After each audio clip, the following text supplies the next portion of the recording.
Couple that spots a piece of metal in yard soon realizes it's worth thousands.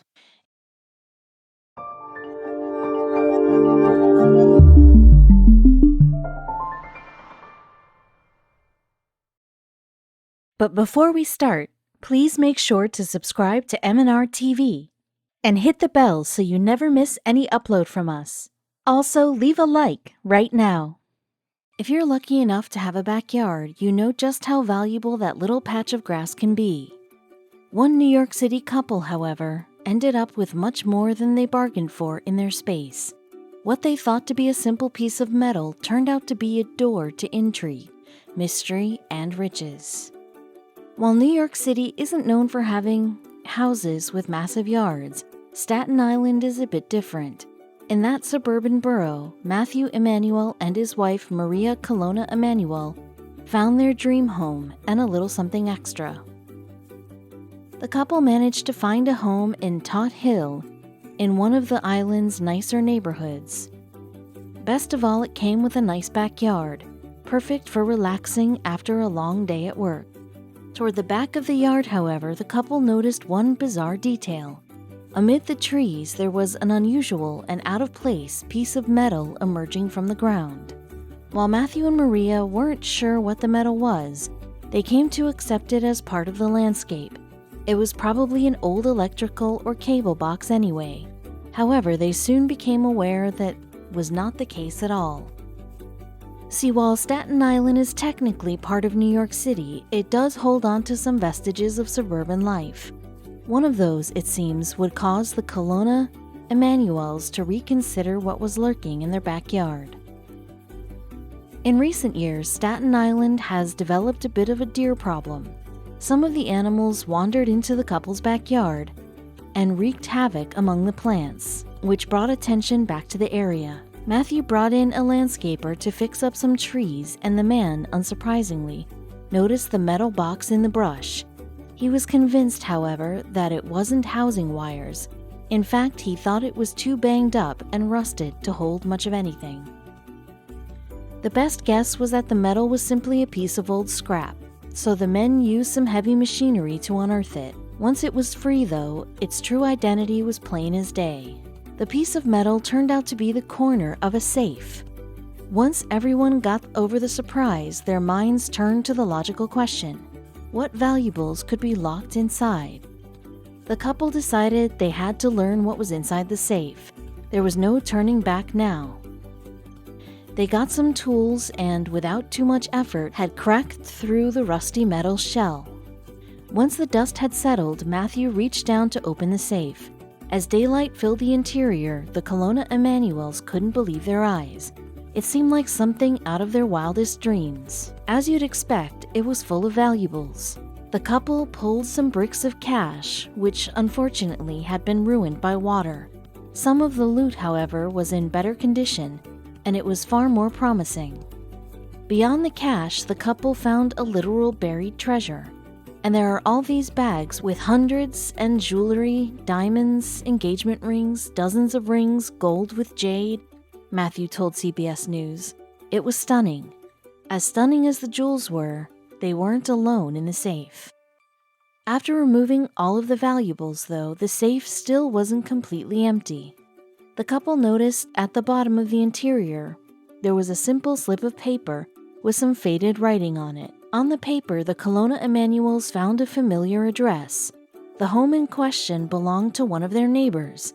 Matthew and Maria headed over and knocked on the door.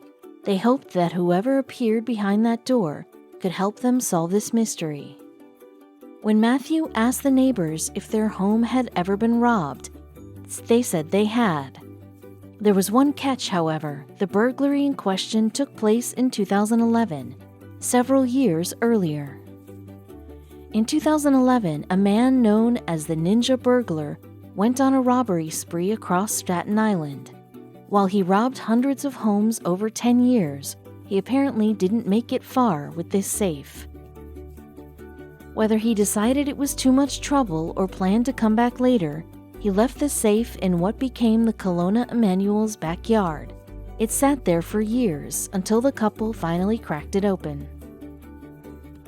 The Colonna Emanuels returned the safe's contents to their neighbors. "It wasn't ours," Maria simply told the New York Daily News. "Today, a white elephant sits where the safe once did, reminding the couple of their literal buried treasure." Meanwhile, the jewels, engagement rings, and more went back to the neighbors, who were delighted to have their items returned. Of course, what would you do if you found something in your yard and its owners were long gone? Luke Irwin, a famed floor covering and rug designer, ran into that dilemma.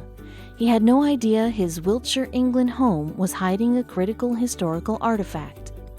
There had been no evidence of anything ancient until workers were digging for electrical wiring on his property. Luke was sitting inside his home when he heard a worker shout, seemingly in shock. The rug designer ran outside to see what the commotion was all about, only to be met with a worker holding a pickaxe in the air and looking curiously into a hole in the ground. In February 2015, while laying electricity cables so my children could play ping pong in an old barn, we struck a cold, hard surface, the designer explained. Thankfully, workers noticed the bright colors peeking out of the ground just before shattering whatever it was with a pickaxe. Upon further inspection, it was a tiled mosaic boasting bright blues, oranges, and creams. While everyone else scratched their heads, the strange find had Luke thinking of another oddity on his property. There was a bizarre trough laying near his property's main house, which his contractor asked about. No one knew how long it had been there, so the designer didn't think much of it at first. But after finding the mosaic, this property was special. Experts looked at the mosaic 18 inches underground and concluded it was a Roman mosaic floor from approximately the 4th century, preserved for years by the chilly English countryside. As he learned more details, Luke became even more incredulous. The Roman mosaic was once in a luxurious estate, the Devereux Villa, which existed from 175 to 220 AD. "It really goes to show how all empires stand and fall," Luke said. "The ancient site was far more advanced than experts expected." "There was running water and heat in this villa," Luke explained to Architectural Digest, "that hadn't existed in the 1600 years after that." With answers slowly trickling in, he revisited the old trough on his property. What was it? Luke had an archaeologist visit his property, who confirmed that the trough was actually a Roman child's coffin. Clearly, Luke was unknowingly living on land rich in ancient history. He felt both foolish and invigorated. What this sort of thing throws out to you is a level of your own ignorance. I knew what this thing was, but I had no idea the date of it or the quality, Luke said. The more Luke learned about the mosaic's backstory, the more he wanted to honor it. After discovering the ancient beauty, it didn't leave Luke's mind. In fact, he thought about the mysterious mosaic floor for 6 weeks, trying to calculate how to use it as inspiration for his own floor designs. "I designed floors for the 20th century, and here's a decorated floor from the 4th century. The conclusion I came to is that you cannot spit in the eyes of God when such a gift is given to you," Luke explained, excitement taking over him. With the tesserae, aka the tiny square tiles from the mosaic, as his muse, Luke set out to design a collection of rugs that both recognized the Roman floor's historic pattern and exuded 21st century tastes. "What I wanted to do with all the rugs was to make things that people would look at and see the story of how they were made without it being fussy or overdone," Luke said, and he had a plan to do just that. He decided to separate the collection into 2 distinct categories, rhythm and flow. One is more geometric and one is more abstract, Luke explained of his creative decisions. The geometrics are more synonymous with the antique pavement. What you're trying to do is show that inspiration comes from all different places, he continued.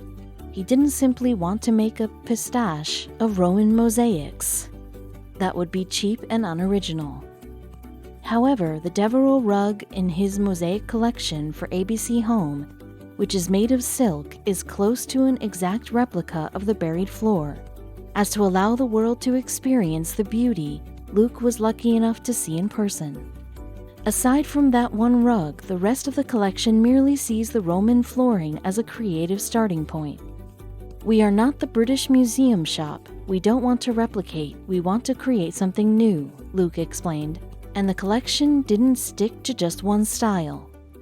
Luke's past collections have boasted elaborate, elegant designs fit for both striking country houses and mosques, but this collection aimed to speak to more modest floors. So what you're balancing are abstract designs and geometrics, which go in contemporary spaces and work in more traditional environments, Luke detailed. And though the designs pay homage to ancient Roman mosaic tiling, the creation of the rugs relies on Indian weaving, with silk and wool blends and a tedious washing process, which all add to the rug's antique appearance. Luke called his weavers' methods genius. Part of the adventure of this is that I figured out that the Romans actually made it to India, and there is a trade history between the Romans and the Indians, Luke disclosed. Today, the world continues to interact with Roman history in magnificent ways.